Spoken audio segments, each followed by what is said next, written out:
Start कर रहे हैं आज some real functions and their graph. हम लोग पढ़ रहे हैं एक्सरसाइज 2.3 का बेसिक इंट्रोडक्शन, जिसमें हमने अभी फंक्शन का इंट्रोडक्शन देखा, फंक्शन के प्रॉपर्टीज़ देखे, फंक्शन किसको कहते हैं, कौन कौन सी शर्तें होनी चाहिए फंक्शन बनने के लिए, कैसे फंक्शन को लिखते हैं, कैसे डिफाइन करते हैं, डोमेन कैसे होता है, रेंज कैसे होता है, सारी चीज़ें हमने अभी तक डिस्कस की। अब हम लोग पढ़ने जा रहे हैं कुछ रियल फंक्शंस के बारे में। ठीक है, 5-6 तरह के 7 तरह के फंक्शंस हम लोग देखेंगे और उसका रिप्रेजेंटेशन हम लोग पढ़ेंगे। ठीक है, याद रखिएगा एक छोटी सी चीज़, इससे पहले के एक्सरसाइज में हमने पढ़ा रिलेशन। ठीक है, और रिलेशन को हमने 3 तरह से रिप्रेजेंट किया। 3 तरह से रिलेशन को हमने रिप्रेजेंट किया। नंबर 1 कौन सा तरीका था रिप्रेजेंट करने का? एक तो हमने इसको सेट बिल्डर फॉर्म में लिखा रिलेशन को। नंबर 2 रोस्टर फॉर्म में भी हम रिलेशन को एक्सप्रेस कर आए हैं। नंबर 3 आपने रिलेशन को रिप्रेजेंट करने के लिए एरो डायग्राम का यूज किया। ठीक है, तो ये 3 तरीके से रिलेशन को एक्सप्रेस करना हमने सीखा। अब हम पढ़ रहे हैं फंक्शन। फंक्शन क्या चीज़ है? बेसिकली रिलेशन ही है, लेकिन कुछ स्पेशल कंडीशंस को अगर कोई रिलेशन फुलफिल करता है तो वही रिलेशन फंक्शन बन जाता है। Special type of relation is known as function. तो फंक्शन अभी हमारा लेक्चर चल रहा है और फंक्शन को रिप्रेजेंट करने के लिए भी हम कुछ तरीके यूज करेंगे, जिसमें से पहला तरीका हमारा क्या होगा, जो अभी इससे पहले के बेसिक इंट्रोडक्शन में हमने आपको बता दिया, that is rule. fx is equal to something, this is known as rule. और इसी को बनाने का दूसरा मेथड है ग्राफ, ग्राफिकल रिप्रेजेंटेशन। तो याद रखना रिलेशन को रिप्रेजेंट हम इन 3 तरीके से करते हैं और फंक्शन को हम ये 2 मेथड से रिप्रेजेंट करेंगे। ठीक है, रूल हमने पहले ही डिस्कस कर लिया है इसके पहले के लेक्चर में, इंट्रोडक्टरी लेक्चर में, कि रूल किसको बोलते हैं, कैसे लिखते हैं। ठीक बात, रूल को हमने रिलेशन बनाया, रिलेशन को हमने क्वालिफाई करवाया फंक्शन के लिए। तो अल्टीमेटली रूल ही क्या चीज़ है? फंक्शन। यह फंक्शन ही क्या चीज़ है? रूल। उसी का हमने डेफिनेशन बनाया कि फंक्शन इज ए रूल। ठीक बात, तो ये चीज़ हमने अभी तक डिस्कस कर ली है। आज हम ये डिस्कस करेंगे कि किसी डिफरेंट टाइप के फंक्शन हो, अगर अलग अलग टाइप के फंक्शन हो और उसके रूल हमको पता हो, fx is equal to something, fx is equal to something, तो उसका ग्राफिकल रिप्रेजेंटेशन कैसे होता है, ये हम लोग आज डिस्कस करने जा रहे हैं। So what we are going to discuss, we are discuss some real functions and their graphical representation. तो अलग अलग तरह के हमने फंक्शन बनाए, ये सब के सब याद रखना। जितने फंक्शन आज हम डिस्कस करेंगे, जितने भी फंक्शन हम लोग डिस्कस करेंगे, हर फंक्शन क्या होगा? रियल फंक्शन होगा। ठीक है, तो चलो स्टार्ट करते हैं। सबसे पहला रियल फंक्शन है हमारा आइडेंटिटी फंक्शन। आइडेंटिटी फंक्शन, ठीक है, इसको आइडेंटिकल फंक्शन भी बोलते हैं। याद रखना जितने नाम आते जाएंगे फंक्शन के, ठीक है, फंक्शन के जितने नाम आते जाएंगे, आप कोशिश ये करोगे कि नाम से फंक्शन को पहचानोगे। जैसा नाम होगा वैसा उसका फंक्शन होगा, फंक्शन का ही नाम है ये। तो कोशिश करो कि नाम से थोड़ा सा उसको एनालाइज करो, नाम से रिलेट करो कि फंक्शन किस टाइप का होगा। इसका नाम क्या है? Identity function. इसी को आइडेंटिकल भी बोलते हैं, आइडेंटिकल। आइडेंटिटी को ही अपन और क्या बोलते हैं? इसका दूसरा नाम आइडेंटिकल फंक्शन। तो आइडेंटिकल का मतलब क्या होता है? सेम। ठीक है, जैसे इसमें मैं आपको एक फंक्शन दिखाता हूं। सपोज अवर फंक्शन इज, ये मैं रूल लिख रहा हूं ना, fx is equal to x, इसको रूल बोलते हैं, हम पहले डिस्कस कर चुके हैं। ठीक है, तो एक फंक्शन मैंने लिखा fx is equal to x. X क्या चीज होगा? किसी रियल नंबर से बिलोंग करेगा, x belongs to real number, और रियल नंबर भी हम अभी बहुत देर से डिस्कस करते आ रहे हैं। ठीक है, सो दिस इज अवर रूल। इस तरह का जब कोई फंक्शन आता है तो ऐसे फंक्शन को आइडेंटिकल फंक्शन बोलते हैं। आइडेंटिकल या identity, what is the meaning of identity और आइडेंटिकल? आंसर है सेम। क्या मतलब? x क्या होगा? कोई रियल नंबर होगा, x आप जो भी रखोगे, ध्यान से देखना, x पूरे रियल नंबर में से x आप कुछ भी उठा के रखते जाओ, आप देखोगे fx भी वही चीज आ रही है जो आप रख रहे हो। यानी जो भी x की वैल्यू हम रखते हैं, fx की वैल्यू वही आ जाती है। बात समझ रहे हो? x की वैल्यू रियल नंबर से उठा के कुछ भी हम रखते हैं, fx भी वही आ जाता है अपने आप, तो जो रखते हैं वही मिल जाता है, इसलिए इसको क्या बोलते हैं? आइडेंटिकल, एक जैसा, जो रखोगे वही fx आ जाएगा, इसलिए इसको आइडेंटिकल फंक्शन बोलते हैं। बात समझ गए? तो ये तो हो गया रूल, ठीक है। देखो हम क्या कर रहे हैं, हम एक फंक्शन को डिफाइन कर रहे हैं रियल नंबर से रियल नंबर के लिए। सो this is function from real number two real number, समझ गए बात? तो देखो फंक्शन को हम रियल नंबर से रियल नंबर के लिए डिफाइन कर रहे हैं, ये हमारा रूल हो गया, ठीक है। ऐसे रूल जिसमें x की कोई वैल्यू रियल नंबर से उठा के रखें तो हमको फंक्शन की भी वही वैल्यू मिल जाए। x हम अपने मर्जी से रखते हैं रियल नंबर से उठा के, और fx हमको वही नंबर अगर मिल जाता है तो ऐसा फंक्शन क्या कहलाता है? आइडेंटिकल फंक्शन, ठीक है। अब इसका हम ग्राफ थोड़ा सा बना के देखते हैं, क्योंकि रूल तो हमको आता है, मेन हमको क्या सीखना है? Graphical representation. तो ग्राफ देखो इसका कैसे बनेगा। ग्राफ के लिए कुछ नियम शर्तें आपको ध्यान में रखनी है। वो नियम शर्तें क्या हैं उसको देख लीजिए। This is positive x axis, this is negative x axis, this is positive y axis and this is negative y axis. तो इसको आप y डैश भी बोल सकते हो, उसको x डैश भी बोल सकते हो।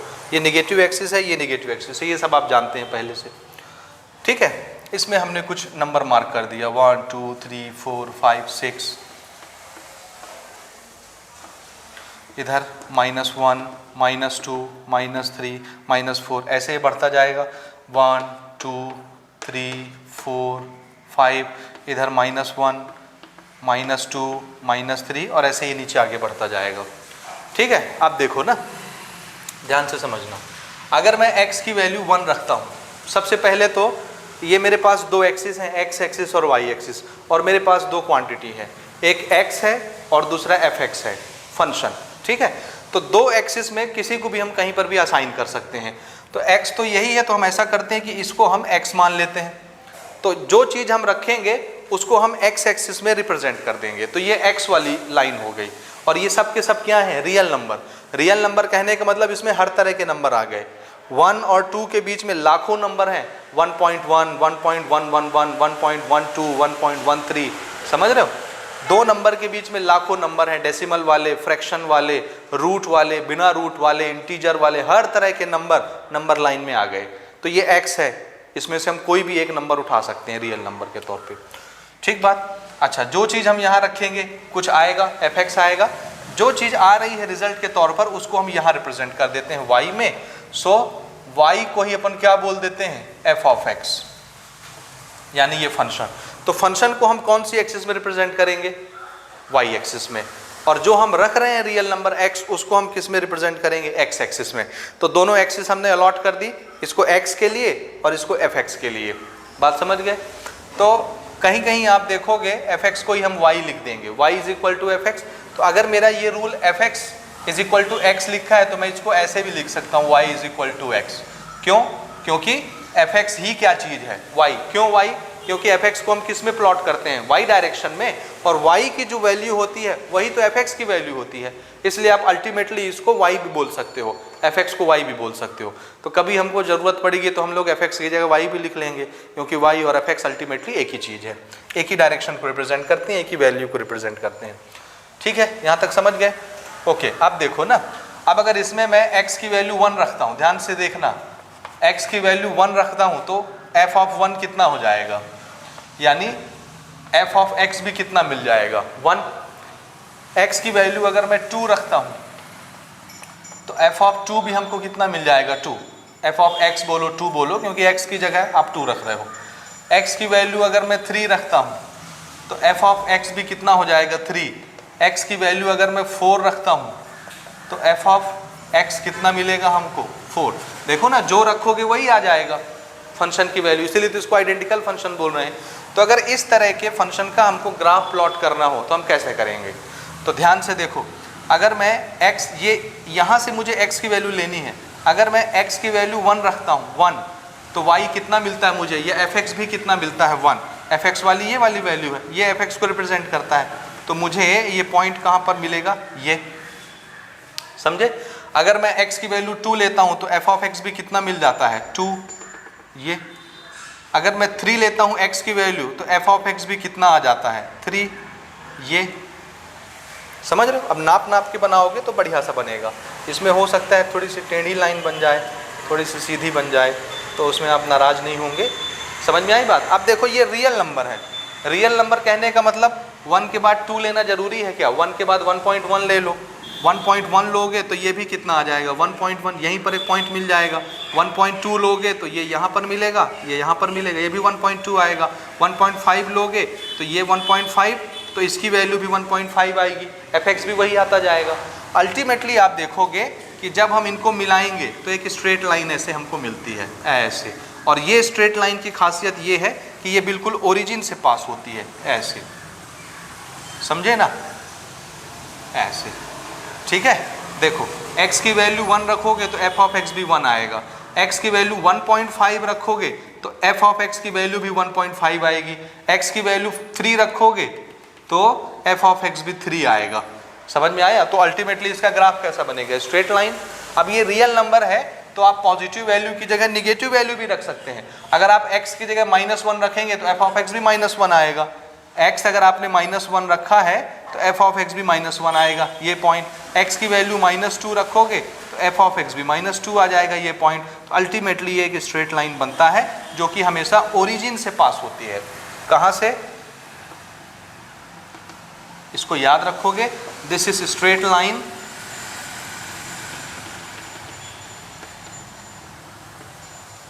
Passing through origin. ठीक है?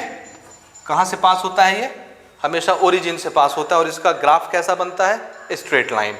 ये किसको रिप्रेजेंट कर रहा है? आइडेंटिकल फंक्शन को, जिसका रूल क्या है? fx is equal to x। तो इस स्ट्रेट लाइन का नाम क्या हो गया? This is fx is equal to x। ये समझ में आया आपको? ये भी हम पहला फंक्शन पढ़ रहे हैं, उसका ग्राफ पढ़ रहे हैं। दिस इज आइडेंटिकल फंक्शन और आइडेंटिटी फंक्शन, जिसका ग्राफिकल रिप्रेजेंटेशन कैसा होता है? Straight line. क्योंकि रियल नंबर पॉजिटिव साइड भी होते हैं, नेगेटिव साइड भी होते हैं। नेगेटिव रखोगे तो इधर लाइन भागेगी, पॉजिटिव रखोगे तो इधर लाइन आएगी, लेकिन आएगी हमेशा कैसी? Straight line. क्योंकि जो भी x रखोगे वही f ऑफ x भी आ जाएगा। ठीक है? ये हो गई बात। अब इसमें क्वेश्चन क्या आएगा? क्वेश्चन हमेशा पूरा जो अगला एक्सरसाइज आने वाला है या इस पर जो मेन क्वेश्चन बनता है वो ये होता है, किसी भी फंक्शन का डोमेन और रेंज बताना। डोमेन और रेंज बताना। तो हमेशा हम हर फंक्शन के लिए कोशिश करेंगे कि डोमेन और रेंज लिखें। ठीक है? तो अगर मुझे इस फंक्शन का या इस रूल का डोमेन बताना है तो क्या होगा डोमेन? फिर से मैं आपको याद दिला दूं, डोमेन किसको बोलते हैं और रेंज किसको बोलते हैं। याद करिए, हमने इसको पिछले लेक्चर में डिफाइन किया था। What is domain? Domain is set of values of x for which function is defined, या fx has a some meaningful value। ठीक है? या function is defined, ऐसे भी बोल सकते हो। तो what is domain? set of values of x at which f of x is defined। ये तो आप पढ़ चुके हैं ना। फंक्शन जिस वैल्यू के लिए डिफाइन होगा, डिफाइन होने का मतलब f ऑफ x की कुछ वैल्यू आएगी। ऐसा नहीं होना चाहिए कि f ऑफ x की वैल्यू कुछ ना आती हो, वो डिफाइन ना होता हो, इन्फिनिटी हो जाता हो। जिस x की वैल्यू के लिए फंक्शन डिफाइन होगा, फंक्शन की कुछ वैल्यू निकलेगी, उन सब x का कलेक्शन, उसका सेट क्या कहलाता है? डोमेन। और रेंज का अगर आपने नोट नहीं किया है तो नोट कर लो। रेंज क्या होगा? हर उस x के लिए जिसके लिए फंक्शन डिफाइन हो रहा है, तो सब फंक्शन का कलेक्शन, f ऑफ x का कलेक्शन क्या कहलाता है? रेंज कहलाता है। देखो हम लोग ऐसे लिख रहे थे, x और f ऑफ x ऐसे बनाते जाते हैं रिलेशन हम लोग बार बार। ऑर्डर्ड पेयर ऐसे ही बनाते हैं ना। यहाँ x आता है और यहाँ जो फंक्शन की वैल्यू आती है उसको लिखते हैं। समझ में आई बात? और पुराना डेफिनेशन हमारा डोमेन का क्या होता है कि पूरे कलेक्शन में से, पूरे ऑर्डर्ड पेयर में से सभी फर्स्ट एलिमेंट को उठा लीजिए, तो first element in every ordered pair का कलेक्शन क्या कहलाता है? डोमेन कहलाता है। और second element in every ordered pair का कलेक्शन क्या कहलाता है? रेंज कहलाता है। तो सेकंड एलिमेंट कौन है? fx। और fx कब आएगा? जब फंक्शन x की वैल्यू के लिए डिफाइन हो जाएगा, तब fx आएगा। तो अगर x के लिए फंक्शन डिफाइन हो जा रहा है तो उस fx का कलेक्शन क्या कहलाएगा? रेंज कहलाएगा। तो इसको शॉर्टकट में आप ये लिख सकते हो, set of all F of X, set of F of X या set of values of F of x,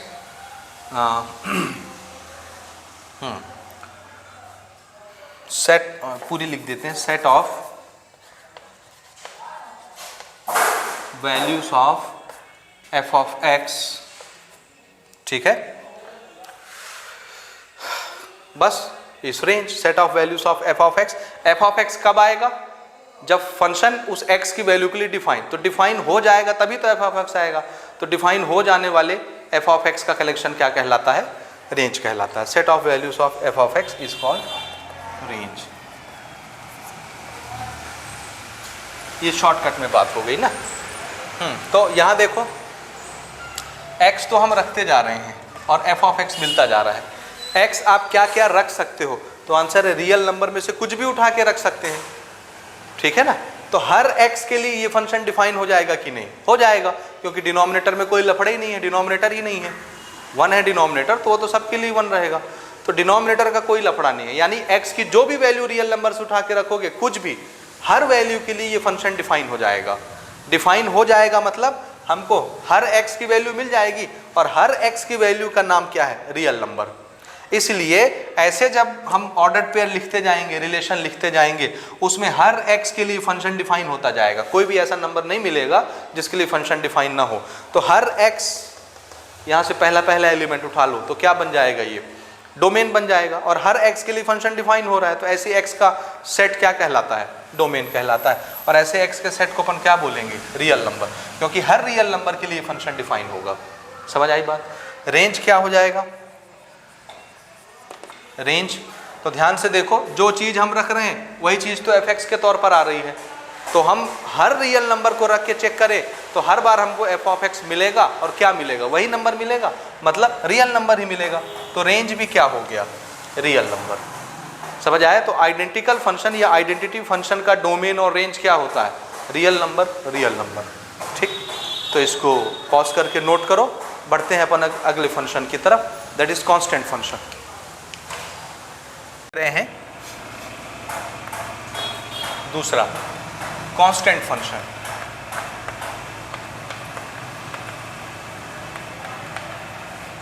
ये भी रियल नंबर से रियल नंबर के लिए डिफाइन होगा, और इसका रूल है f ऑफ x, x की कुछ भी वैल्यू रखो हमेशा आएगा एक कांस्टेंट नंबर ही। यानी अगर इस तरह का रूल हो कि f of x is equal to कोई नंबर हो, उसके साथ कोई वेरिएबल ना हो, तो नंबर तो आप अगर यहाँ 3 लिख गया तो वो 3 ही रहेगा। बात समझे? यहाँ पर अगर 3 लिखा हुआ है तो 3 तो कभी 4 नहीं बनेगा, क्योंकि उसमें उसके साथ में कोई वेरिएबल नहीं है कि वेरिएबल की जगह कुछ नंबर रखें तो वो मल्टीप्लाई डिवाइड होके कोई और नंबर बन जाए। तो 3 मतलब 3, आप यहाँ x की वैल्यू 1 रखो, 2 रखो, 3 रखो, 4 रखो, ये तो कांस्टेंट ही रहेगा। बात समझे? तो ऐसे रूल को हम लोग क्या बोलते हैं? Constant function. कि x की कोई भी वैल्यू रखो, यहाँ x क्या होगा? x belongs to real number. और ये फंक्शन अपन कहाँ से कहाँ के लिए डिफाइन कर रहे हैं? This is from real number two real number. ठीक है, समझ आ रहा है? ये है हमारा रूल। इस रूल में x की कोई भी वैल्यू रखो, रियल नंबर से उठा के कुछ भी रख दो, कुछ भी रियल नंबर रखो, हमेशा आएगा c, एक कांस्टेंट नंबर आएगा। देखो इसका ग्राफ कैसा बनता है। ये मान लो मैंने यहाँ पर ये कांस्टेंट नंबर ले लिया 3, तो हमारा फंक्शन कैसा हो जाएगा? f of x is equal to 3। This is our function. ये कोई कांस्टेंट नंबर है, दिखाने के लिए मैं नंबर ले रहा हूँ। This is constant number 3। अब यहाँ x की वैल्यू, x एक्सिस तो ये है ना, पॉजिटिव x एक्सिस, 1 2 3 4 5 ऐसे बढ़ता जाएगा, -1 -2 -3 -4 -5। इधर हो गया ये 1 2 3 4 5। This is y, and y is equal to what? f of x. This is negative y, this is minus x, this is plus x. This is -1 -2 -3 and so on. ठीक है, तो क्या होगा? ध्यान से देखो, आप x की वैल्यू कुछ भी रखो, x की जगह 1 रखो, 2 रखो, 3 रखो, 4 रखो, ये तो नहीं बदलेगा ना, इसके साथ तो कोई वेरिएबल ही नहीं है। सो this is what? This is a constant number. कौन सा नंबर है ये? 3। तो c की वैल्यू यहाँ पर हमने कितनी मानी है? This is c, 3। समझ रहे हो ना? c की जगह कितना लिया हूँ मैं कितना लिया हूँ? 3 लिया हूँ। तो आप यहाँ x की वैल्यू 1 रखो तो भी हमको पॉइंट क्या मिलेगा, ये 2 रखो तो भी कौन सा पॉइंट मिलेगा, ये 3 रखो तो भी क्या आएगा 3, 4 रखो तो भी क्या आएगा fx की वैल्यू 3, 5 रखो x की जगह तो भी fx कितना आएगा 3, -1 रख के देखो तो भी ये कितना रहेगा 3, क्योंकि ये कांस्टेंट है, ये नहीं बदलने वाला। आप कुछ भी रख लो नहीं बदलेगा। तो हम देखते हैं कि इसका ग्राफ अल्टीमेटली कैसा बनता है, ऐसा ये ऐसा। This is a constant graph. ये समझ रहे हो, x की वैल्यू तो यहां से उठानी है ना, f ऑफ x हम देखेंगे हमेशा कितना आएगा 3, ये चेंज नहीं होता। बात समझे? This is a constant number. Line टेढ़ी मेढ़ी हो गई हो तो उसको सुधार लेना, बोर्ड में कभी कभार टेढ़ा मेढ़ा हो जाता है, इधर से साइड से दिखता नहीं है अच्छे से, ठीक है जी। अभी भी टेढ़ी होगी लेकिन काम चलाएंगे। समझ आ रही बात? यानी x की वैल्यू हम कुछ भी रख रहे हैं, हमेशा फंक्शन की वैल्यू f ऑफ x की वैल्यू क्या आ रही है, एक ही नंबर आ रहा है जो कि दिया हुआ है कांस्टेंट। कांस्टेंट आता है हमेशा, x आप कुछ भी रखिए। तो ऐसे फंक्शन को अपन क्या बोलते हैं, कांस्टेंट फंक्शन। अब इसके लिए अगर मैं बोलूं डोमेन बताओ, तो डोमेन क्या होगा, what is domain? Domain is the set of every value of x eight which function is defined. तो हम यहाँ देख सकते हैं x की किस किस वैल्यू के लिए फंक्शन डिफाइन होगा, तो आंसर है हर वैल्यू के लिए। रियल नंबर में से कुछ भी उठा के रख दो, कोई भी वैल्यू रखो, डिफाइन तो हो रहा है ना, हर बार तो 3 ही आ रहा है आंसर, कांस्टेंट नंबर ही आ रहा है, लेकिन आ तो रहा है, डिफाइन हो रहा है। तो x की हर वैल्यू के लिए, रियल नंबर की हर वैल्यू के लिए फंक्शन डिफाइन होगा। यानी x में हम क्या क्या रख सकते हैं, रियल नंबर के पूरे पूरे वैल्यूज रख सकते हैं, तो यही तो क्या बनेगा, डोमेन बन जाएगा। तो डोमेन क्या हो गया इसका, रियल नंबर। रेंज बताएं, रेंज क्या होता है, set of values of fx eight which function is defined, fx का कलेक्शन। तो ध्यान से देखो, यहां पर हम x की, रियल नंबर की कुछ भी वैल्यू रखते हैं, f ऑफ x हमेशा क्या आता है, हमेशा क्या अलग अलग नंबर आता है, रियल नंबर नहीं आता। आप x कुछ भी रखो, हर बार f ऑफ x क्या आएगा, 3 3 3 3, कांस्टेंट नंबर ही आएगा। रियल नंबर से कुछ भी उठा के x की जगह रखो, हर बार आप देखोगे कि f ऑफ x क्या आ रहा है, कांस्टेंट नंबर आ रहा है। तो जो f ऑफ x आएगा उसी का कलेक्शन तो रेंज कहलाता है। तो रेंज क्या आता है, हर बार जो कांस्टेंट नंबर है वही आता है। तो इसके लिए रेंज कितना हो जाएगा 3, और मैंने ओवरऑल लिख दिया है c। तो जो कांस्टेंट होगा रेंज वही आएगा। समझ आई बात? तो ये हो गया हमारा डोमेन और रेंज, और ये कौन सा फंक्शन था, कांस्टेंट फंक्शन। हो गया जी। बढ़ते हैं अपन अगले फंक्शन की तरफ, दैट इज पॉलिनोमियल फंक्शन, और उसमें कुछ एग्जाम्पल लेते हैं। Example number 13, example number 14, note करें पॉज करके। थर्ड हम ले रहे हैं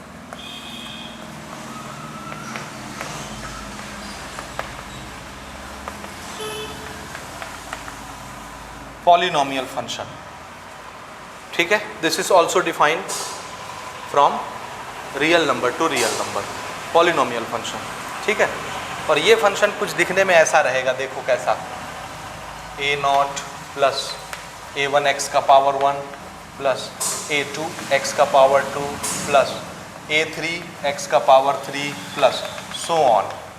यानी a अगर n ले रहे हैं हम तो x का पावर भी n आएगा, ठीक है, ठीक है जी।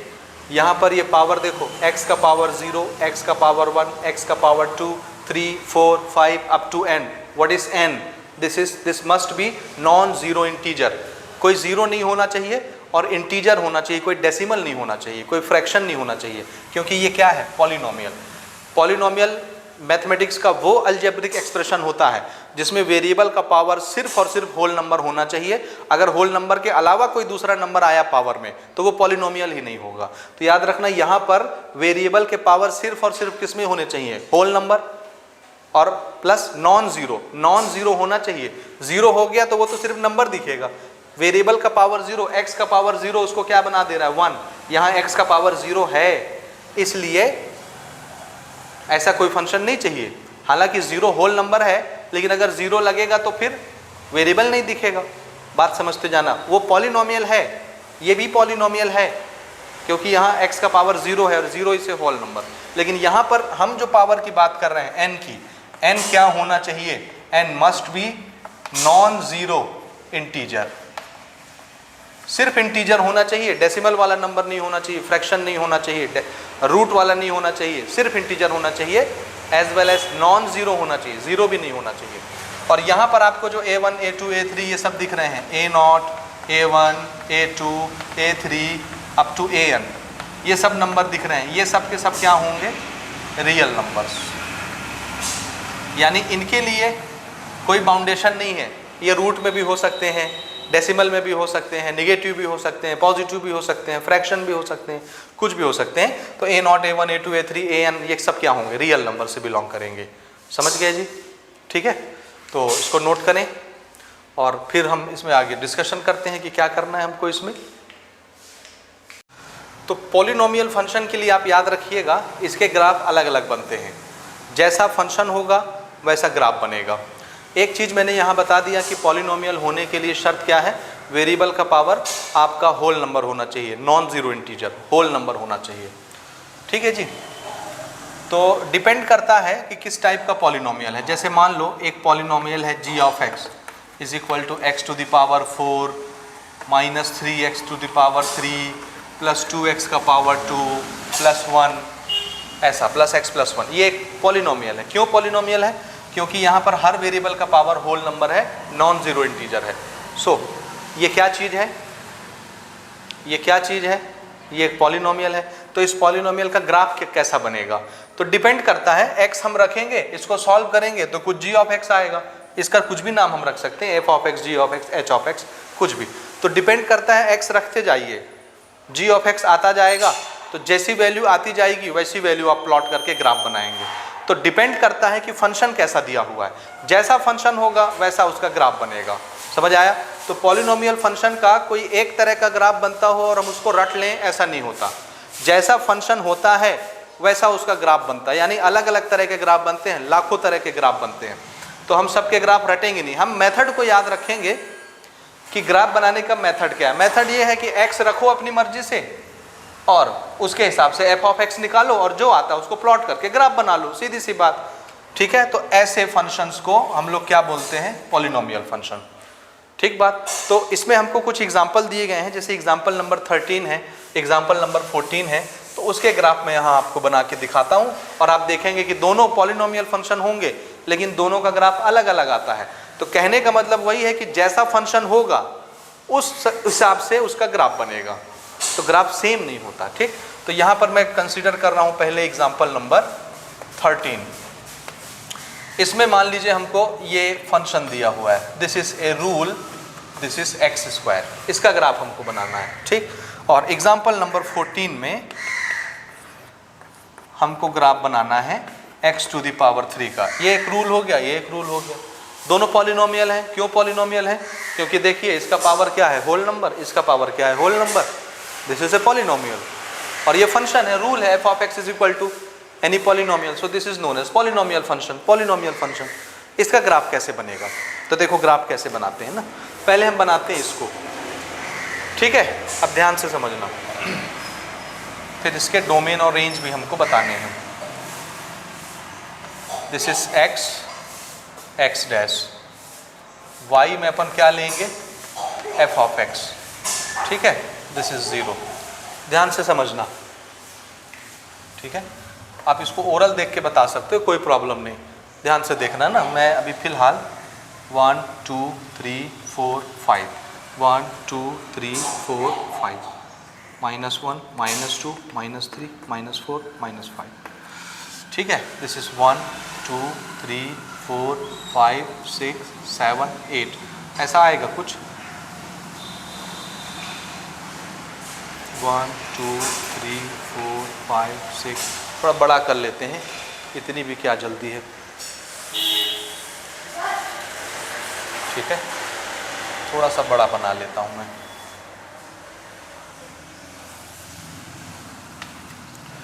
दिस इज 1 2 3 4 5 -1 -2 -3 -4 -5 1 2 3 4 5 6 7 और ऐसे एक और ले लेते हैं 8।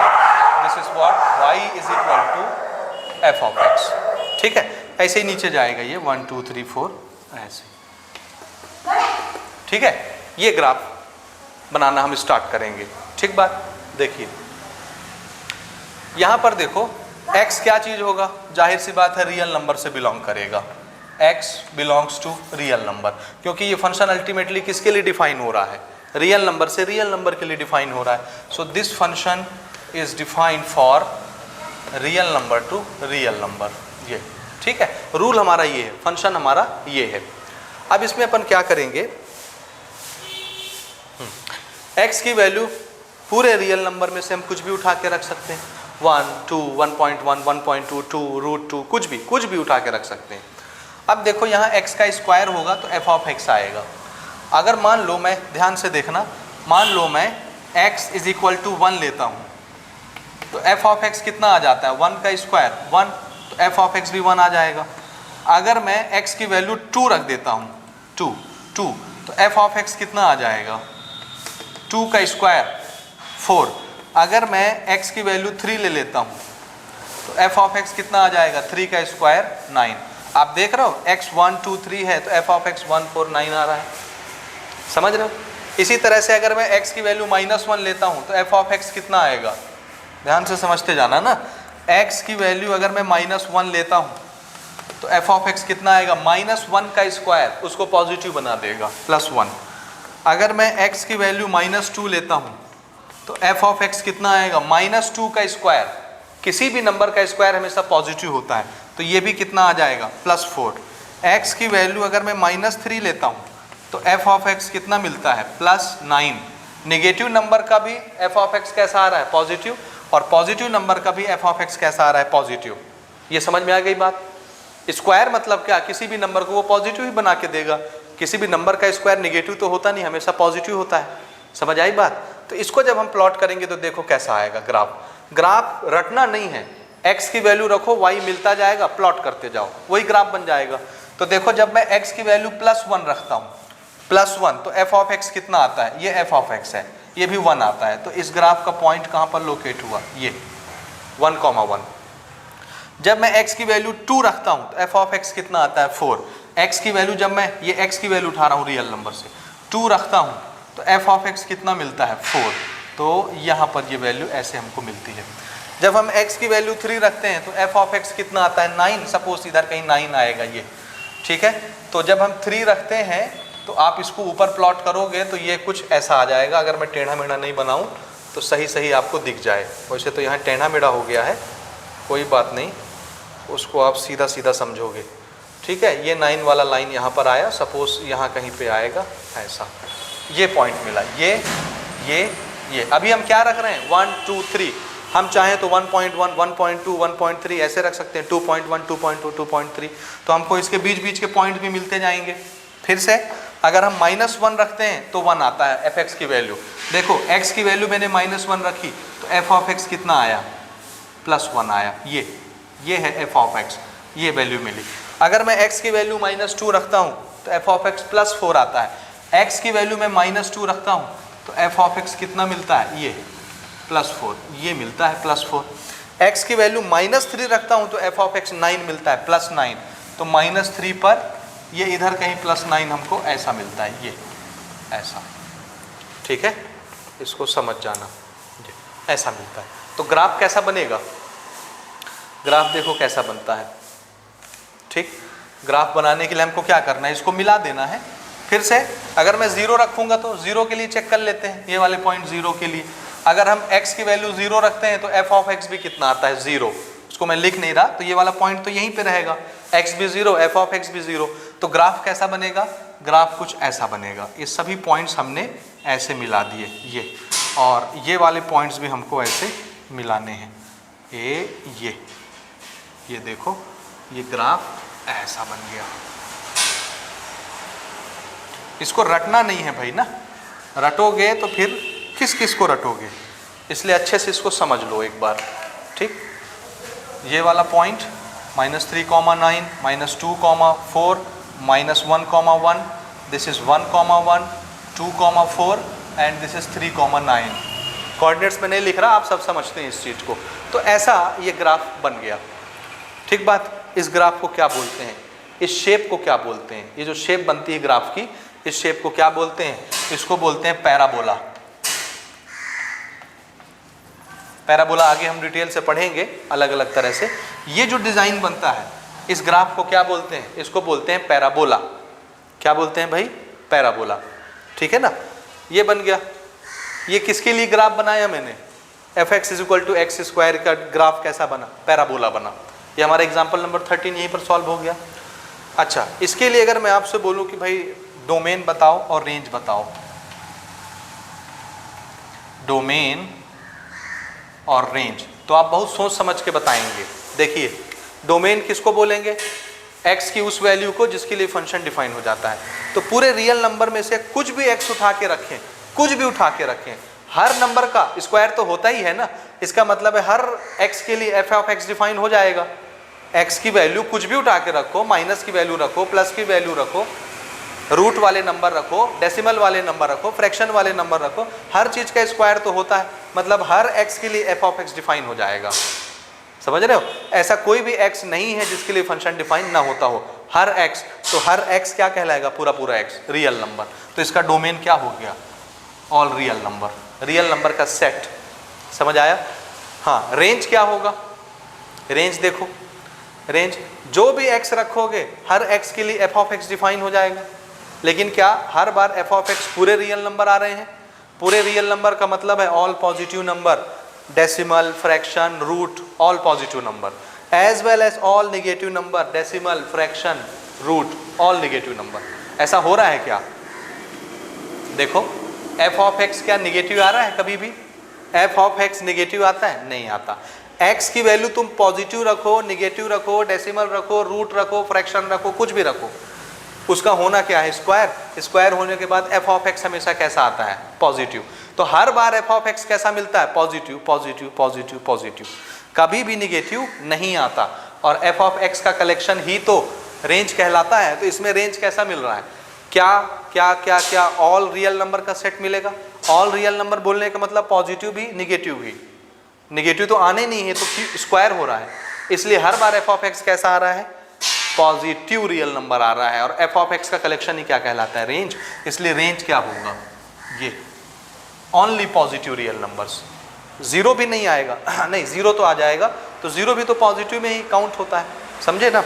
x को जीरो रखोगे तो f(x) भी जीरो आ जाएगा, तो जीरो आ जाएगा, जीरो भी पॉजिटिव रियल नंबर में ही काउंट होता है। नेगेटिव रियल नंबर कोई भी नहीं आएंगे, जीरो से छोटे वाले कोई भी नंबर नहीं आएंगे।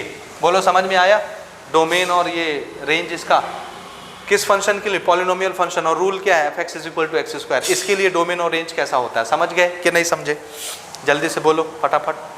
फिर इसको मिटा करके हम लोग चलते हैं x³ का ग्राफ बनाते हैं, ये कैसा आता है।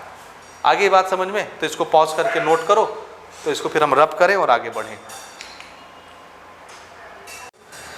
यहाँ पर अगर रेंज नेगेटिव रियल नंबर नहीं आ रहे हैं, सिर्फ पॉजिटिव रियल नंबर आ रहे हैं, तो इसका मतलब ये नहीं कि फंक्शन रियल नंबर से रियल नंबर के लिए डिफाइन नहीं हो रहा। ठीक है, यहाँ पर भी फंक्शन आप देखोगे रियल नंबर से रियल नंबर के लिए डिफाइन होता है। ये चीज़ क्या होती है, डोमेन, और ये चीज़ क्या होती है, को डोमेन। ये रेंज नहीं होता, आप याद रखिएगा, पिछले लेक्चर में हमारी बात हो गई है इस पर। तो ये को डोमेन है, समझे बात। को डोमेन रियल नंबर हो सकता है या रियल नंबर का सबसेट हो सकता है, दिस इज रेंज। और आप ये पढ़ चुके हैं कि रेंज को डोमेन का सबसेट होता है। और positive real number all real number का सबसेट होगा कि नहीं, उसी को तो टुकड़ा है पॉजिटिव वाला। ये ऑल रियल नंबर इसमें से हो गए, ये पूरे पूरे रियल नंबर, इसमें से पॉजिटिव वाले उठा लो, तो ये सबसेट ही कहलाएगा ना रियल नंबर का। इसलिए ये फंक्शन भी रियल नंबर से रियल नंबर के लिए डिफाइन होता है। अब हम पढ़ते हैं एग्जाम्पल नंबर 14। हमारा क्वेश्चन है, यहाँ पर भी देखो फंक्शन जो है वो रियल नंबर से रियल नंबर के लिए डिफाइन होगा। और यहाँ पर हमको फंक्शन दिया हुआ है x³ x⁻3। ठीक है, तो इसका ग्राफ अपन कैसे बनाएंगे, positive x, negative x, this is y = f(x). ये f(x) वाली लाइन हो गई, इधर ये नेगेटिव y' या f(x), ये भी f(x) ही होगा। ओके, चलो इसको पहले अपन बना लेते हैं। 0 1 2 3 4 5, -1 -2 -3 -4 -5,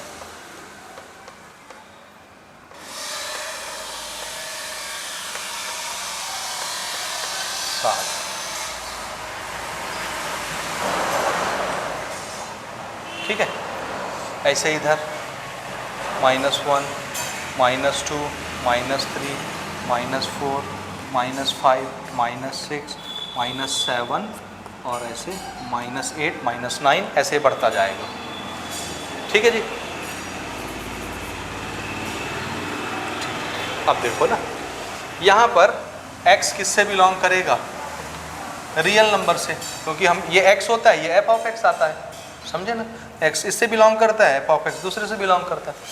तो x हम कोई भी रियल नंबर उठा कर रख सकते, कोई भी positive number, negative number, zero, root वाले, डेसिमल वाले, कुछ भी। तो यहाँ पर आप कुछ भी रख के देखो, तो मैं आपको दिखाता हूँ, देखो ना। अगर मैं x की वैल्यू 1 लेता हूँ तो f ऑफ x कितना आता है? 1 का क्यूब 1। अगर मैं x की वैल्यू 2 लेता हूँ तो f ऑफ x कितना आता है? 2 का क्यूब कितना होता है? 2 का क्यूब 8। अगर मैं x की वैल्यू 3 लेता हूँ तो f ऑफ x कितना आ जाएगा? 3 का क्यूब 27।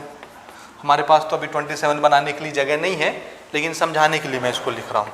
सिमिलरली ध्यान से देखना, अगर मैं निगेटिव नंबर रखना शुरू कर दूँ, रियल नंबर तो हम कुछ भी रख सकते हैं, x की वैल्यू में निगेटिव नंबर रख रहा हूँ तो f ऑफ x कितना आएगा? ध्यान से देखना, निगेटिव चीज का स्क्वायर पॉजिटिव होता है।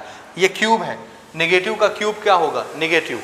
पॉजिटिव का क्यूब क्या होता है? पॉजिटिव। ये रूल आपको आना चाहिए। तो निगेटिव नंबर का क्यूब हमने किया तो 1 का क्यूब करोगे तो क्या आएगा? -1। x की वैल्यू -2 रखोगे तो f ऑफ x कितना आ जाएगा? -2 का क्यूब कितना होगा? 2 का क्यूब 8, और निगेटिव है इसलिए निगेटिव ही आएगा क्यूब में, तो 8 आ जाएगा, -8। इसी तरह -3 का क्यूब जब आप करोगे तो f ऑफ x -27 मिलेगा। ये बात समझ में आ गई? बताने का मतलब ये है कि पॉजिटिव नंबरों का क्यूब पॉजिटिव होता है, निगेटिव नंबरों का क्यूब निगेटिव होता है। ये आपको मालूम होना चाहिए, ठीक है। और ये ग्राफ थोड़ा सा बढ़िया ग्राफ है। अब देखो इसको प्लॉट करते हैं, कैसे प्लॉट करेंगे, ठीक है। ये ग्राफ हम प्लॉट करने जा रहे हैं, देखिए फटाफट कैसे प्लॉट करते हैं। देखो ना पहले पॉजिटिव वाला देखो, अगर मैं x की वैल्यू 1 लेता हूं तो f ऑफ x भी कितना मिलता है? 1। तो x की वैल्यू ये हमने 1 ली तो f ऑफ x भी कितना आ गया? ये 1, ये पॉइंट मिला। x की वैल्यू 2 लिए तो f ऑफ x कितना आ गया? 8 आ गया। x की वैल्यू 2 लिए तो f ऑफ x देखो यहाँ पर मिलेगा हमको 8। तो घबराना नहीं, जस्ट इमेजिन, ये मिल गया 8। तो एक पॉइंट यहाँ मिला, एक पॉइंट यहाँ मिला। अगर ये टेढ़ी मेढ़ी लाइन हो तो सीधी सीधी बना लेना, थोड़ा आगे पीछे कर लेना, तो इधर से अच्छे से दिखता नहीं है ना, ठीक है। अब ये नहीं बोलना कि आपके तो यही वाली लाइन टेढ़ी है, तो होने दो, हम तो समझाने के लिए बना रहे हैं, ठीक है। नाप के नहीं बना रहे हैं, सिर्फ समझने और समझाने के लिए बना रहे हैं ये, ठीक है। हो गया, 3 रखेंगे तो 27 आएगा, तो ये और ऊपर उधर लंदन में चला जाएगा, तो वहाँ हमको नहीं चढ़ना है अभी ऊपर, ठीक। अब ये देखो यहाँ तक बना लिए, ये देखो -1 नेगेटिव नंबर पे आते हैं, -1 रखेंगे तो f ऑफ x की वैल्यू भी नेगेटिव आ रही है -1। तो अगर मैं x की वैल्यू -1 लेता हूँ तो f ऑफ x भी नेगेटिव आता है, ये वाला पॉइंट मिलता है। -2 रखता हूँ x की वैल्यू तो f ऑफ x -8 आ जाता है। -2 रखने पर ये कितना आता है? ये -8 आ जाता है, ठीक है। तो ग्राफ कैसा बनेगा? ग्राफ ऐसा बनेगा, देखो। और 0 रखने पर, 0 भी चेक कर लो, बीच में तो 0 फंस रहा है। 0 रखने पर क्या आएगा? x = 0 रखेंगे तो 0 का क्यूब भी क्या होता है? 0, और एक ही बार 0 रखोगे ना, -0 थोड़ी ना रखोगे, तो 0 पर तो 0 ही आएगा, तो एक पॉइंट आपको यहाँ मिल जाएगा, x 0 f ऑफ x 0। तो ये ग्राफ कैसा बनेगा? स्मूथली बनाना है आपको। देखिए कैसा बनाता हूँ मैं इसको मैं ऐसे बना देता हूँ। ये आ गया 0 पर, दिख रहा है ग्राफ? ये बढ़िया से बनाओ ये, और यहाँ से फिर ये इधर नहीं चढ़ रहा, पैराबोला नहीं बन रहा, ये निगेटिव डायरेक्शन में आ जा रहा है। तो निगेटिव डायरेक्शन में दिखाने के लिए ये, और इसको भी टच कराएंगे, ये ऐसे बढ़ता जाएगा, ठीक है। ये ग्राफ होता है किसका, x टू द पावर 3 का। देख लो अच्छे से कैसे बनाया हमने इसको। इसका कोई पर्टिकुलर नाम नहीं है, ठीक है, लेकिन आप इसको याद रखोगे कि ये किस चीज़ का ग्राफ है। किस चीज़ का ग्राफ है भाई? ये f of x is equal to x to the power 3 का ग्राफ है। इस ग्राफ का नाम क्या होगा? f of x is equal to x to the power 3। ठीक है, हो गया। चलो इसका डोमेन मुझे बताओ और रेंज बताओ। आप तो अब क्या बताओगे, मैं ही बताऊंगा। डोमेन किसको बोलते हैं? तो आंसर है set of all values of x eight which function is defined. तो x की ऐसी कोई वैल्यू है जिसका क्यूब नहीं होता हो? आंसर है हर नंबर का क्यूब हो जाता है। जैसे हर नंबर का स्क्वायर होता है, हर नंबर का क्यूब भी हो जाता है। तो एवरी रियल नंबर के लिए हम इसको डिफाइन कर सकते हैं, फंक्शन डिफाइन हो जाएगा, यानी क्यूब निकलेगा। तो x की तो हर वैल्यू इन्वॉल्व हो गई, तो पूरा का पूरा रियल नंबर डिफाइन हो जाएगा। यानी रियल नंबर क्या है? x की वैल्यू। x की वैल्यू रियल नंबर है ना, हर रियल नंबर के लिए फंक्शन डिफाइन हो रहा है, इसलिए हर रियल नंबर का सेट क्या कहलाएगा? x ना, हर x का सेट डोमेन कहलाएगा। और हर x क्या है? Real number. ठीक है, रेंज, रेंज बताओ। तो रेंज में देखो, यहां देखो ग्राफ, आप रेंज किसको बोलना है? fx के कलेक्शन को बोलना है। तो क्या हर x के लिए f ऑफ x डिफाइन हो रहा है? आंसर है हाँ। तो हर रियल नंबर के लिए f ऑफ x डिफाइन हो रहा है। अब आप देखो, अगर आप पॉजिटिव नंबर x की रखते जाओगे, पॉजिटिव रियल नंबर, तो ये ग्राफ पॉजिटिव वैल्यू देता जाएगा, पॉजिटिव f ऑफ x की वैल्यू देता जाएगा। और ये सब भी क्या है? Real number, positive real number. अगर आप निगेटिव वैल्यू रखोगे x की, तो आपको f ऑफ x क्या मिलता जाएगा? Negative number. तो निगेटिव नंबर के लिए भी ये डिफाइन हो रहा है। तो आपको क्या मिल रहा है? f ऑफ x पॉजिटिव भी मिल रहा है, जीरो भी मिल रहा है, नेगेटिव भी मिल रहा है, यानी पूरे के पूरे रियल नंबर के लिए डिफाइन होता है। तो ये भी क्या होगा? Real number. ठीक है, याद रखते चलना। पॉलिनोमियल फंक्शन के लिए हमने 2 ग्राफ पढ़ लिए, तीसरा चौथा ग्राफ हम इसलिए नहीं पढ़ रहे हैं क्योंकि हर पॉलिनोमियल के लिए अलग अलग ग्राफ बनेगा। डिपेंड करता है कि कैसा पॉलिनोमियल दिया है, कैसा पावर है, कैसा x की वैल्यू रखने से कौन सा f ऑफ x आ रहा है, वो सब देख देख के आप ग्राफ प्लॉट कर लोगे। उम्मीद है ये समझ में आ गई होगी बात, इसको नोट करो। अब अपन बढ़ते हैं अपने अगले फंक्शन की तरफ, दैट इज रेशनल फंक्शन। ठीक है, पॉज करके नोट करो इसको। रेशनल फंक्शन और राशनल फंक्शन। ठीक है, जैसे हमने अभी पॉलिनोमियल फंक्शन के लिए आपको बताया कि किसी भी पॉलिनोमियल फंक्शन का ग्राफ फिक्स नहीं होता, डिपेंड करता है कि जैसा पॉलिनोमियल फंक्शन दिया है उस हिसाब से उसका ग्राफ बनता है। सेम टू सेम यही कंडीशन रेशनल फंक्शन के लिए भी लागू होती है। डिपेंड करता है कि कैसा रेशनल फंक्शन दिया हुआ है, जैसा फंक्शन होगा वैसा उसका ग्राफ बनेगा। इसको दिखाने के लिए हम आपको ये बोल सकते हैं कि दिस इज रूल कैसा होगा, इसका लिख लीजिए। This is function is equal to g of x upon h of x, जहाँ पर g ऑफ x और h ऑफ x कोई अलजेब्रिक एक्सप्रेशन होंगे। अलजेब्रिक एक्सप्रेशन बोलने का सरल सा मतलब है पॉलिनोमियल फंक्शन होंगे। तो यहाँ तो ये चीज़ तो आप पक्का याद रखोगे कि g ऑफ x और h ऑफ x ये क्या होंगे? कोई पॉलिनोमियल फंक्शन ही होंगे। और पॉलिनोमियल फंक्शन अभी पढ़ के आ रहे हैं। हाँ, शर्त है कि h ऑफ x जीरो नहीं होना चाहिए। इस पॉलिनोमियल की वैल्यू जीरो नहीं होनी चाहिए। क्यों?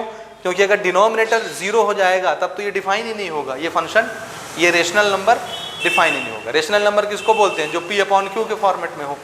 तो है तो numerator upon denominator p upon Q के फॉर्मेट में। अगर डिनोमिनेटर जीरो हो गया तो फिर ये नॉट डिफाइन हो जाएगा, इन्फिनिटी। तो एकलौती शर्त है कि डिनोमिनेटर जीरो नहीं होना चाहिए। ठीक है जी। अच्छा, अब ध्यान से देखो ना, मैंने क्या बोला पॉलिनोमियल में कि डिपेंड करता है कि पॉलिनोमियल फंक्शन कैसा है, उस हिसाब से उसका ग्राफ बनेगा। अब हमने ये बोल दिया कि ये जो रेशनल फंक्शन है इसका न्यूमरेटर भी पॉलिनोमियल फंक्शन होगा, डिनोमिनेटर भी पॉलिनोमियल फंक्शन होगा। ये जीरो बस नहीं होना चाहिए। तो ये भी पॉलिनोमियल फंक्शन, ये भी पॉलिनोमियल फंक्शन। अब ये अलग अलग होंगे तो इनके ग्राफ अलग अलग बनेंगे ना, हर बार अलग अलग बनेंगे, जैसा फंक्शन वैसा ग्राफ। तो रैशनल फंक्शन के ग्राफ इतने टीडियस होते हैं कि उसको कॉपी में प्लॉट कर पाना इतना आसान नहीं होता। जैसे मान लो एक फंक्शन आपको ये दिया हुआ है x square minus 3x plus 4 upon 2x square minus 1, बनाओ ग्राफ, इसका ग्राफ अलग बनेगा। अगर कोई फंक्शन ऐसा आ गया 2x square minus 1 upon 3x plus 9, इसका ग्राफ अलग बनेगा। Numerator upon denominator, numerator upon denominator, polynomial function upon polynomial function, polynomial function upon polynomial function. ये क्या है? Rational function. इसका ग्राफ अलग बनेगा, इसका ग्राफ अलग तरह का आएगा। क्यों? क्योंकि x की वैल्यू तो हम अपने मर्जी से रियल नंबर के हिसाब से रखते जाएंगे, लेकिन f ऑफ x अलग मिलेगा इस केस में और f ऑफ x अलग मिलेगा इस केस में, क्योंकि इसका फंक्शन अलग है तो f ऑफ x अलग मिलता जाएगा। रूल अलग है तो वैल्यू अलग मिलती जाएगी। ठीक है जी। इसलिए रेशनल फंक्शन के ग्राफ इजीली बना पाना आसान नहीं होता। ठीक है ना। तो फिर कैसे बनता है इसका ग्राफ? तो याद रखना, इसके लिए हम लोग कंप्यूटर का यूज करते हैं। वो बिल्कुल फाइन पॉइंट, एक एक वैल्यू के लिए बिल्कुल फाइन पॉइंट ले लेके कंप्यूटर इसकी ग्राफ बनाता है। तो इसकी ग्राफ कंप्यूटर से ऑब्टेन किए जाते हैं। मैनुअली ऑब्टेन करना बहुत मुश्किल है। ऐसा नहीं है कि नहीं बनता, बनता है लेकिन बहुत मुश्किल से बनता है। ठीक है जी। तो चलो ये हम नहीं बना पाएंगे क्योंकि इसको सॉल्व करना पड़ेगा, इसको सॉल्व करना पड़ेगा, अलग अलग वैल्यू निकालनी पड़ेगी, बहुत लंबा चौड़ा काम हो जाएगा। तो मैं सिर्फ बताने के लिए इसको लिखा था, तो इसको मैं मिटा देता हूँ और इस पर एक एग्जाम्पल एनसीईआरटी में दिया हुआ है, एग्जाम्पल नंबर 15, उसका ग्राफ हम लोग बना लेते हैं। एग्जाम्पल नंबर 15 है, हमको बनाना है 1/x का ग्राफ। ठीक है ना। तो इसी में हम लोग ले लेते हैं एग्जाम्पल नंबर 15 और यहाँ पर ये फंक्शन का रूल क्या दिया हुआ है? f of x is equal to 1/x। ठीक है। इसका ग्राफ हम बना के देख लेते हैं। अब आपको ये मालूम है कि डिनोमिनेटर वाली क्वांटिटी जीरो नहीं होनी चाहिए, यही तो शर्त है। ये जीरो हो जाएगा तो फिर फंक्शन डिफाइन ही नहीं होगा। तो ये x जो है ये सिर्फ क्या नहीं होना चाहिए? जीरो। समझे बात? तो इस रूल के लिए अब हम एक ग्राफ प्लॉट करते हैं। कैसे कैसे प्लॉट करेंगे? तो इसको प्लॉट करने के लिए देखो कैसे बनाना है ना, ध्यान से समझना।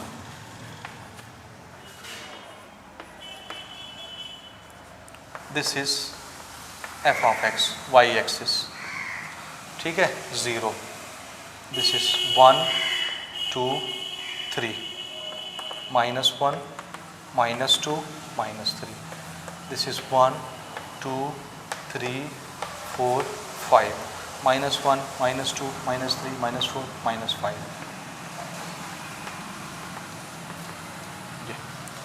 ठीक बात? देखो ना, थोड़ा सा समझना, थोड़ा सा समझना। x की वैल्यू 0 नहीं हो सकती।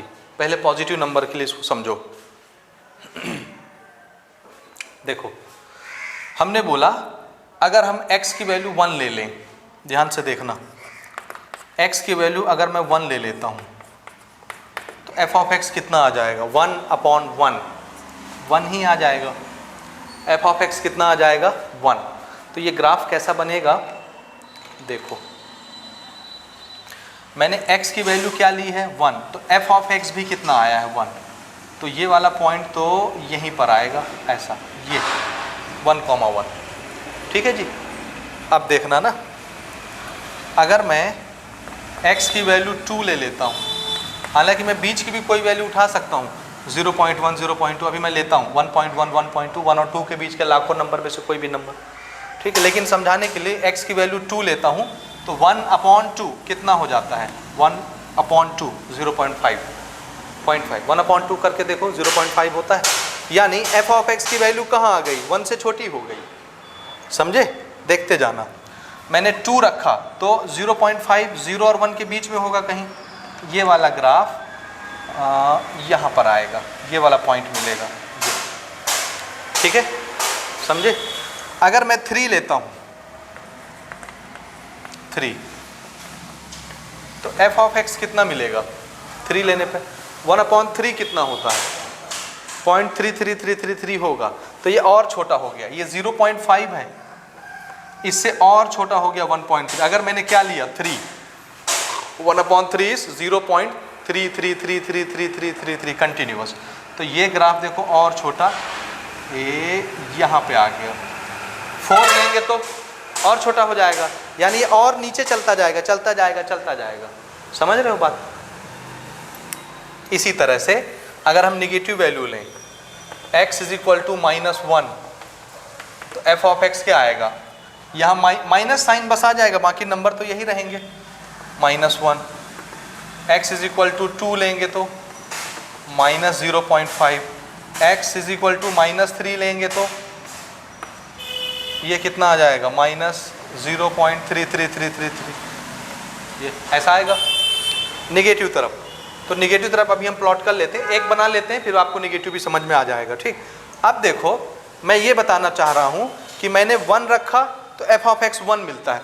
1 से बड़ा कोई भी नंबर मैं रखता हूँ, कोई भी नंबर, देखो ना x की वैल्यू 1 पर 1 आती है एफ ऑफ एक्स, और x की वैल्यू 2 के बाद जितने भी बड़े बड़े नंबर रखते जाओ ये 1 से छोटा होता जाता है, छोटा होता जाता है, 0 की तरफ भागता है। देखो ये हाइट छोटी होती जा रही है, 0 की तरफ भाग रहा है ये ग्राफ, यानी ये ऐसे सकरा होता जा रहा है, 0 की तरफ भागता जा रहा है। तो हम ऐसा करते हैं कि 1 से छोटी वैल्यू रख के देखते हैं, छोटी वैल्यू, 0 तो रखना नहीं है, 0 तो रखना नहीं क्योंकि 0 पर ये डिफाइन ही नहीं होगा। तो 0 से बड़ी वैल्यू रख के देखो ना, ध्यान से देखना, मैंने x की वैल्यू 0.1 रखी तो f ऑफ x क्या आ रहा है, देखते जाना जादू। ठीक है, यहाँ पर क्या रखा हमने, 1/x की जगह क्या रखना है 0.1। 0.1 को जब तुम सॉल्व करोगे तो ये डेसिमल हटाने के लिए ऊपर क्या करोगे 1, और जितने डिजिट हैं डेसिमल के बाद उतने 0 ऊपर लगा दोगे ये, यानी अल्टीमेटली ये क्या आया 10। ठीक है, ध्यान से समझना, अगर मैं 0.01 रखता हूं तो f ऑफ x क्या आएगा 1/x की जगह क्या रखना है मुझे 0.01, और इसको सॉल्व करेंगे तो क्या आएगा, देखो डेसिमल की जगह ऊपर 1 और जितने डिजिट हैं उतने 0, अल्टीमेटली 100 आया। अगर मैं 0.0001 रखता हूं तब f ऑफ x कितना आ रहा है, देखो 1/0.0001, क्या करोगे डेसिमल की जगह ऊपर 1 रखोगे, आगे जितने डिजिट हैं उतने 0 लगाओगे, 4/1, मतलब यही आया। बात समझ गए? यानी देखो नीचे की वैल्यू x की वैल्यू जितनी बड़ी होती जाएगी, यह भी 1 से छोटा है, 1 से छोटा है, 1 से छोटा, यानी 1 से इधर भागो, इधर ये इस तरफ आओ 0 की तरफ, जितनी छोटी वैल्यू x की रखते जाओगे, जितनी छोटी वैल्यू x की रखते जाओगे f ऑफ x उतना बड़ा मिलता जाएगा। ध्यान से देखो, मैंने सिर्फ 0.1 रखा है, 0.1 यहीं पे होगा, कहीं यहीं कहीं पे होगा, इसके 10 टुकड़े करो 0 और 1 के, 0.1 मिल जाएगा पहला टुकड़ा।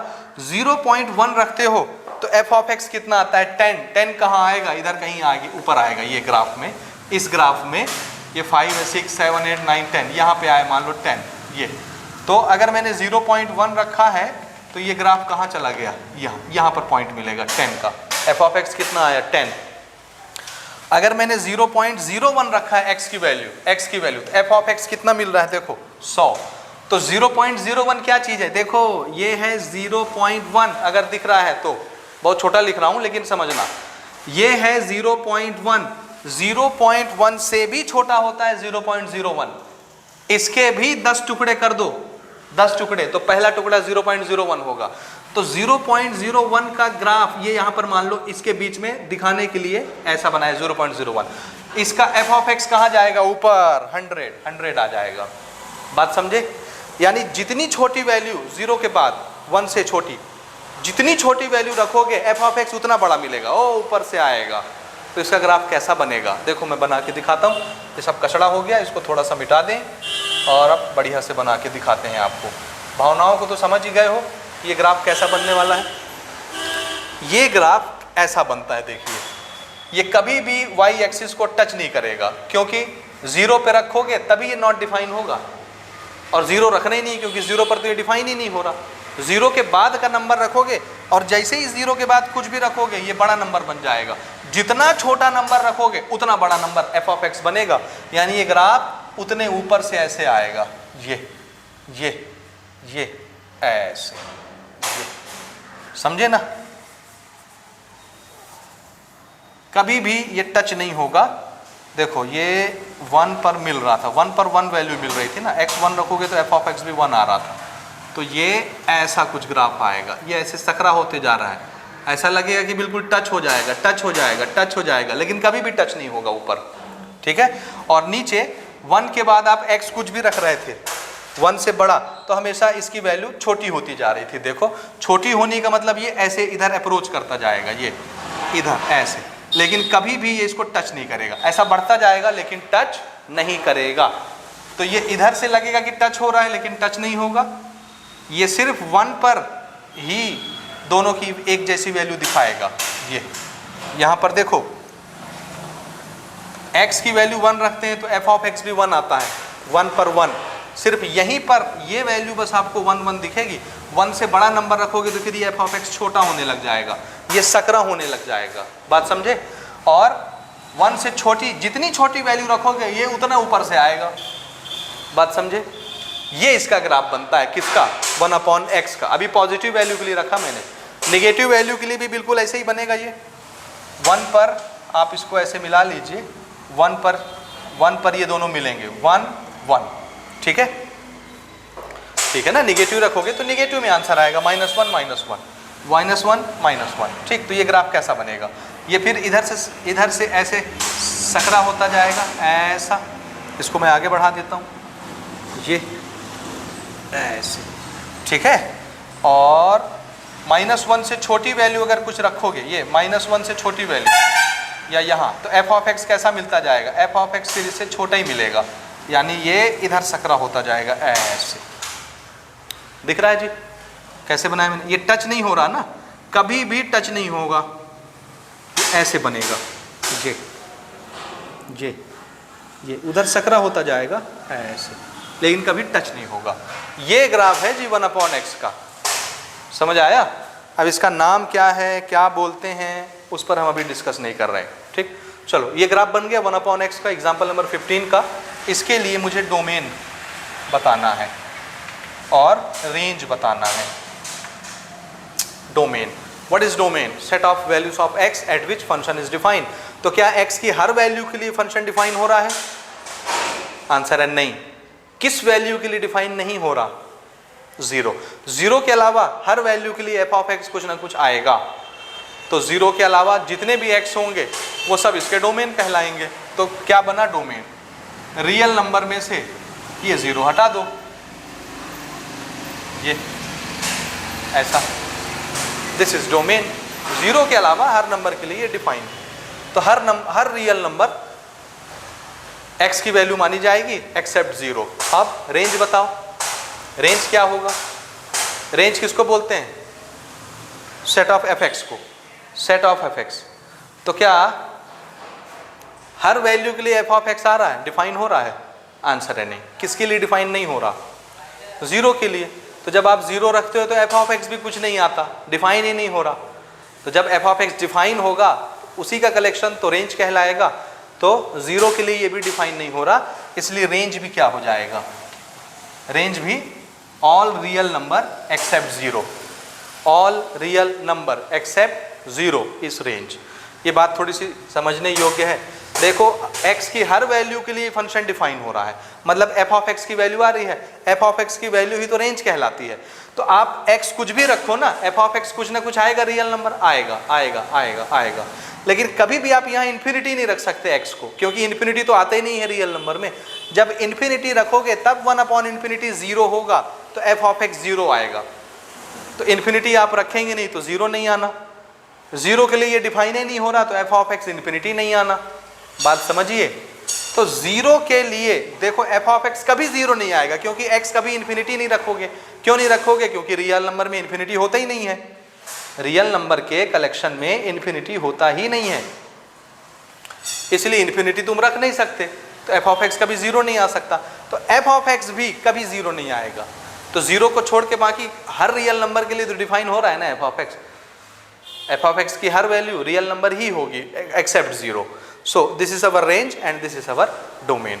ठीक है, हो गया जी, इसको नोट करें। This is rational function. अगला फंक्शन हम लेते हैं जो कि थोड़ा सा इंटरेस्टिंग है, दैट इज मॉडुलस फंक्शन। ये नोट कर लें, इसका डोमेन रेंज अच्छे से लिख लो, पॉज करके नोट करो और बढ़ते हैं अपन मॉडुलस फंक्शन में।